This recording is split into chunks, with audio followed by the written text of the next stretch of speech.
What is going on, everyone? This is Eric coming at you from just outside of Hartford, Connecticut.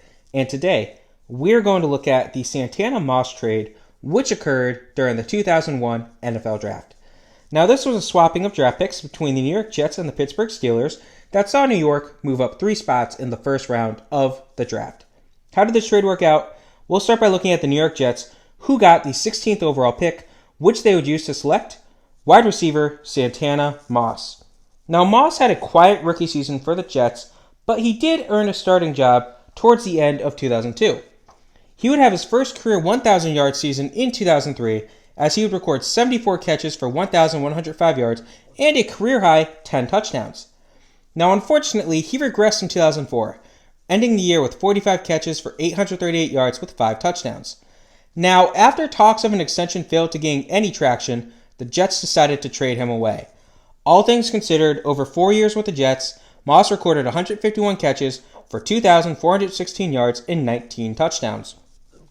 Now, he was traded in a 1-for-1 receiver swap with the Washington football team that saw the Jets getting wide receiver Laveranues Coles. Now, Laveranues Coles had a decent year in 2005. He ended that year with 73 catches for 845 yards and 5 touchdowns.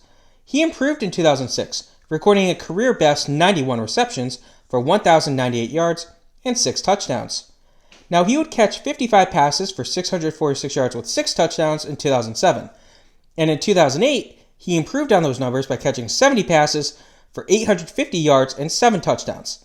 Now, after 2008, he did walk as a free agent, but his time in New York was somewhat successful as he was a one-time winner of the Curtis Martin MVP Award, which is the Jets' version of their MVP, so the most valuable Jet, essentially. Now we have the Pittsburgh Steelers to look at. Now, the Steelers got 3 picks for moving down 3 spots. The first of which was the 19th overall pick, which they would use to select defensive tackle Casey Hampton. Now, Hampton became the starting nose tackle midway through his rookie season, and he helped Pittsburgh finish with the year with the top-ranked run defense. Now, he would end up tearing his ACL early in the 2004 season, but he had a solid bounce back in 2005 as he would help Pittsburgh make the Super Bowl, which they would win. Hampton recorded a sack in the big game as well. Now, he would retire after the 2012 season. All said and done, Hampton appeared in 173 games, starting in 164 of them. He would record 398 tackles, 9 sacks, 39 tackles for a loss, 4 forced fumbles, and 2 fumble recoveries. He was a 5-time Pro Bowler, a 2-time Super Bowl champ, and he's a member of the Pittsburgh Steelers all-time team, as was voted for by fans in the year 2007. Successful player, definitely. Now, they also got 2 more picks, the first of which was the 111th pick, which they would use to select offensive tackle Matthias Nowenti, and Nowenti would appear in 2 games over 3 years before he was waived. Now, lastly, the Steelers also got the 181st pick, which they would use to pick defensive end Rodney Bailey, and Bailey would spend his 3 years with the team as a reserve, recording 9.5 sacks in that time, while adding 75 tackles and a single forced fumble. All in all, Pittsburgh and New York both had successful hauls in this trade. Now, the one last team that we have to discuss is the Washington football team. Now, they would trade for wide receiver Santana Moss with the Jets, and after a couple of months with the team, the Moss would sign an extension to stay in Washington.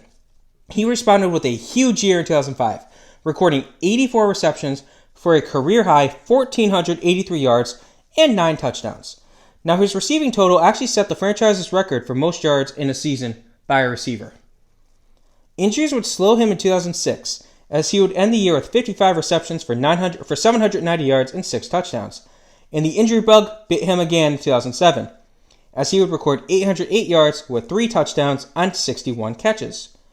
Now, he had a solid bounce back over his next 3 years. In 2008, Moss registered 79 receptions for 1,044 yards and 6 touchdowns.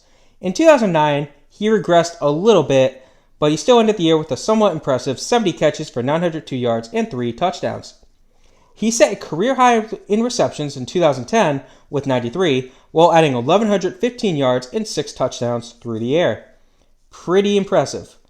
Now, in 2011, he had 46 receptions for 584 yards and 4 touchdowns, although he was plagued by a broken hand through the season. He would move to a backup role as a slot receiver for 2012, and he seemed to enjoy his new role, as he recorded 41 catches for 573 yards with 8 touchdowns. Now, he would have 42 receptions for 452 yards with a pair of touchdowns in 2013, but his play started to really fall off in 2014 as he ended that year with only 10 catches for 116 yards. As a result, he was allowed to walk, but he eventually would retire.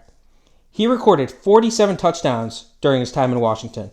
He was a one-time Pro Bowler and a one-time second-team All-Pro. Now, this was the Santana Moss trade. In the end, really, every team wins because the Jets, Lavernius Coles and Santana Moss are both solid receivers for them for a decade combined. Pittsburgh got Casey Hampton, who was a crucial part of their defense for a decade. And Washington got Santana Moss. So this is one of those rare trades where everyone won. Hope you guys enjoyed this. Have a good rest of your day.